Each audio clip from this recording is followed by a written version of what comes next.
વિગતવાર સમાચાર જોઈશું તો દિલ્હીના સુરતના દિલ્હી ગેટ વિસ્તારમાં આગ લાગવાની ઘટના સામે આવી છે।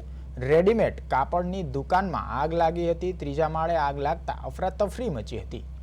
એસીમાં શોર્ટ સર્કિટના કારણે આગ લાગી હતી। આગ લાગતા ફાયરની ટીમો ઘટના સ્થળે પહોંચી હતી અને ફાયરે આગ ઉપર પાણીનો મારો ચલાવી આગને કાબૂમાં લીધી હતી। જોકે આ ઘટનામાં સદનસીબે કોઈ જાનહાનિ નોંધાઈ નથી। આગ લાગતા બહારના એલિવેશનને નુકસાન થયું હતું।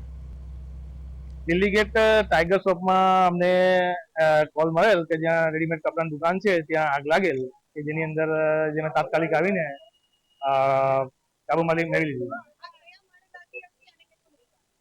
આગ આપણે સેકન્ડ ફ્લોર પર લાગી હતી અને નુકસાનીમાં તો રેડીમેડ કપડા છે અને વાયરિંગ છે બધું। નવસારી બજાર ગાંધી શેરી અને કતારગામની ગાડી